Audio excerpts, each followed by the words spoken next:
Não há como discordar da ideia de que quando existe determinação e empenho humanos, milagres podem acontecer. Olá a todos! Hoje, novamente, vou falar sobre a China. A China, com sua história milenar e população imensa, é conhecida por amar projetos grandiosos, desde a famosa Grande Muralha até a maior usina hidrelétrica do mundo na barragem das Três Gargantas, que apresentei recentemente. E agora, a China estabeleceu um novo objetivo grandioso: transformar uma área inadequada para a agricultura na região autônoma de Shangjin e Uyghur em um oásis verdejante. Pessoal, este é o canal Pipa. Parece interessante? Então vamos começar!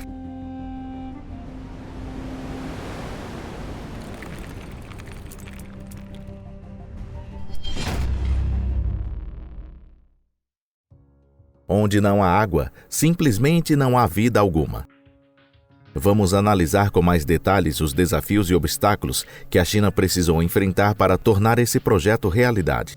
Para quem não sabe, 1/3 do território chinês é inabitável, cobrindo uma área gigantesca de aproximadamente 3 milhões de quilômetros quadrados.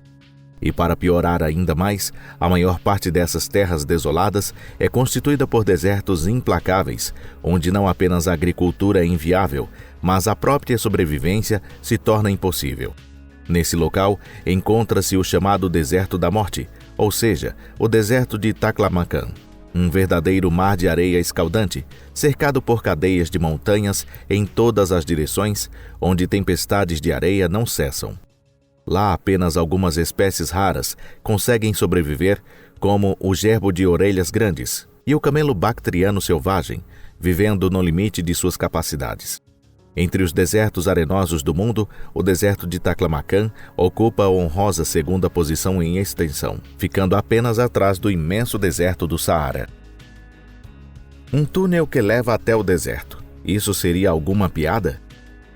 A China decidiu despejar milhões de toneladas de água, repletas de potencial para gerar vida, nesse território formado por dunas intermináveis, quase como uma fortaleza inexpugnável. Para isso, o povo chinês, conhecido por sua grande criatividade e engenhosidade, teve a ideia de construir um túnel. Mas, afinal, de onde viria toda essa água necessária para alimentar o projeto? Afinal, o deserto de Taklamakan é considerado um local de onde não se retorna por bons motivos, dada a sua hostilidade extrema.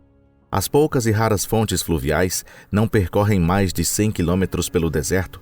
Depois disso, simplesmente somem sem deixar vestígios nas areias. Porém, em torno do deserto de Taklamakan, erguem-se majestosas as montanhas mais altas do mundo da Cordilheira do Himalaia, um verdadeiro reino de geleiras espessas.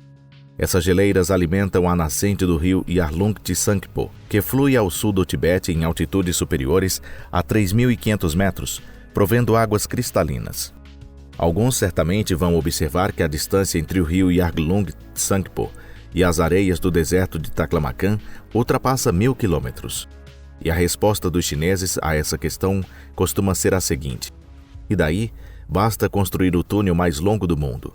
Afinal, nossos antepassados ergueram a Grande Muralha, a maior do mundo, com 21.196 quilômetros de extensão, sem usar perfuradoras ou guindastes. E agora podemos empregar equipamentos modernos e tecnologia de ponta para concluir esse túnel. Conforme o projeto já concebido, esse túnel se estenderá desde o altíssimo planalto do Tibete até o deserto de Xiangxin, devido às várias seções em forma de cascata, interligadas por quedas d'água para controlar o fluxo. Atualmente, o túnel mais longo para transporte de água na China é o Dahuofang, com 85 quilômetros de extensão, localizado na província de Liaoning.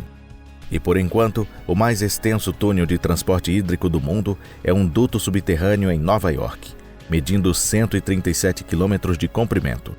Para testar a viabilidade de cavar um túnel de 1.000 quilômetros, a China decidiu primeiro construir em caráter experimental um túnel ferroviário de 600 quilômetros de extensão. Nesse momento, na província de Yunnan, as obras de escavação para esse túnel de altíssimo comprimento já estão em pleno andamento. Segundo relatos da mídia, estão sendo investidos 8 bilhões de dólares nesse projeto, com previsão de que o túnel seja concluído em cerca de 8 anos. Para a escavação do túnel, será utilizado um método avançado conhecido como HDD, perfuração direcional horizontal.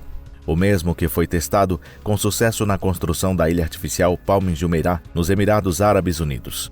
Além disso, será empregada uma máquina de perfuração de última geração do tipo Bera, projetada especificamente para grandes túneis. Essa engenhoca consegue avançar até 9 metros por dia e operar ininterruptamente 7 dias por semana. No entanto, para a construção do túnel de Xiangjin, será preciso pensar cuidadosamente em como transportar essa máquina colossal de 4.000 toneladas a mais de 3 quilômetros de altitude. Contudo, esse nem é o desafio mais difícil de todos. O motivo é que, enquanto se prepara a construção desse canal de 1.000 quilômetros, os engenheiros chineses precisam resolver inúmeros problemas inerentes à escala inédita do túnel em Xiangjin. Um desses grandes desafios é como lidar com a possível deformação ou destruição do túnel em uma região propensa a abalos sísmicos, como o Himalaia. Até o momento, a solução proposta pelos projetistas é empregar materiais flexíveis e resistentes para conectar os tubos de concreto nas áreas de falha tectônica mais críticas. Em outras palavras, algo semelhante ao sistema de acoplamento dos vagões de metrô. Mas mesmo que grandes quantidades de água cheguem ao deserto, o que fazer com esse volume todo? Aparentemente, os chineses já possuem a resposta para esse questionamento. Peixes marinhos em pleno deserto. Vocês já imaginaram como seria criar peixes marinhos em um corpo d'água que fica a milhares de quilômetros do oceano?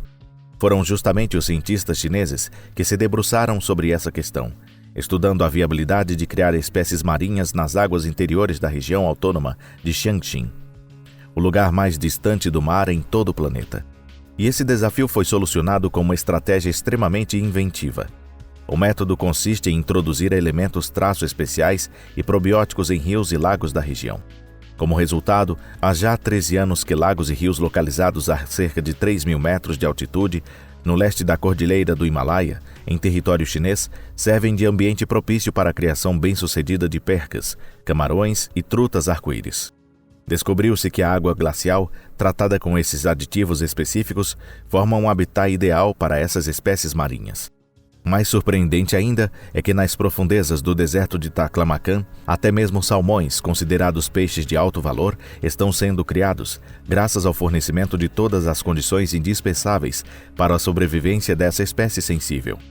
Percebeu-se que, graças à água cristalina proveniente das geleiras, a temperatura do local se mantém em torno de 12 graus Celsius o ano todo. Os salmões são cultivados em um cercado especial que impede a entrada de predadores, fator decisivo para seu bom desenvolvimento. Graças às técnicas racionais de cultivo e processamento, a produção de carne de salmão já atingiu 7.000 toneladas até o ano de 2024. A criação de caranguejos também não fica atrás em comparação à produção de salmão. A província de Octan, na região autônoma de Xiangjin, é onde se realiza a criação desses crustáceos.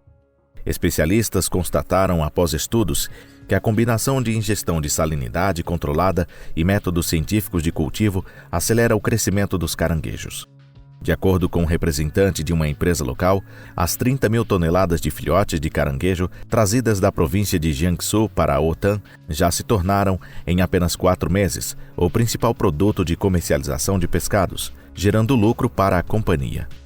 Além disso, um empreendedor chinês, sempre ávido por inovações, foi ainda mais longe. Inacreditavelmente, ele estabeleceu uma piscicultura bem no coração do deserto de Taklamakan, no condado de Kiemo, na região autônoma de Xiangjin. Em uma área assolada pelo sol escaldante, onde praticamente nada cresce, nasceu a fazenda de criação de peixes conhecida como Xixixang. O primeiro lote que esse ousado empresário trouxe para a instalação foi composto por 100.000 alevinos de peixes marinhos raros e valiosos, como tainhas, profete prateado e garoupas. E depois de uma pesquisa de mercado, concluiu-se que a demanda por frutos do mar de alta qualidade estava crescendo significativamente. Porém, o fator mais relevante é que o deserto apresenta condições especiais necessárias para criar exatamente essas espécies marinhas. Entre os requisitos, destacam-se a abundância de luz solar e a grande variação de temperatura entre o dia e a noite. O sucesso do projeto é resultado da combinação de uma gestão competente, condições climáticas favoráveis, propriedades peculiares da água e técnicas específicas aplicadas. Atualmente, essa piscicultura já conta com 3 tanques de criação de peixes e uma unidade de processamento de frutos do mar. O representante da empresa planeja, além dos peixes marinhos, cultivar também ostras perlíferas, e para isso já liberou 2 milhões de moluscos nos tanques. Arroz cultivado no deserto. O arroz é cultivado na China há cerca de 10 mil anos e constitui o principal alimento para cerca de 65% da população chinesa. Cerca de 30% de todo o arroz do mundo é tanto produzido quanto consumido dentro da China. Como é de conhecimento geral, o cultivo de arroz exige enormes quantidades de água, de modo que os arrozais costumam ter lâminas de água de aproximadamente 15 centímetros de profundidade. Diante disso, fica claro porque ao longo de 10 mil anos, nenhum chinês sensato cogitou a possibilidade de cultivar arroz em terras desérticas. Contudo, como se costuma dizer, tudo tem sua hora, e a necessidade é a mãe das invenções. Para a maioria das variedades de arroz, um ambiente com alta concentração de sais e álcali é prejudicial, mas entre 1986 e 1991, um pesquisador chinês desenvolveu, através de melhoramento genético, uma linhagem resistente a essas condições agressivas. Em outras palavras, esse cientista habituou as mudas de arroz a se desenvolverem em água salgada. Ele batizou esse arroz extraordinário de Haidao 86. Em comparação às variedades comuns, ela suporta até 3 vezes mais sal na água. O Haidao 86 cresce bem até em solos áridos, caracterizados por elevados níveis de sal e alcalinidade. Além disso, ele não apenas sobrevive nessas áreas, mas ainda contribui para melhorar a qualidade do solo. Outro ponto positivo é que o Haidao 86 é robusto, resiste bem a inundações e doenças, além de possuir valor nutricional superior ao arroz comum. Graças a esse trabalho científico, pela primeira vez, em 2021, foi colhido arroz em uma área de 1 km² nas terras desérticas da região autônoma de Jiangxi, até então consideradas inadequadas para tal cultivo. Como tudo transcorreu de forma muito satisfatória, planeja-se expandir a área de plantio do Haidao 86 para 67 mil km² até 2031. Dessa forma, embora o projeto de desenvolver os desertos do noroeste da China, onde há escassez de água e quase nenhum ser vivo, pareça algo real, ninguém duvida de sua concretização, visto que partes desse grande empreendimento já estão em andamento e avançam rapidamente. Será que a China conseguirá alcançar a autossuficiência completa em alimentos? Isso, no entanto, já é uma outra discussão à parte. Se você gostou do vídeo de hoje, deixe seu like e compartilhe nas redes sociais. Agradeço a todos por terem assistido. Até a próxima, pessoal. Tchau!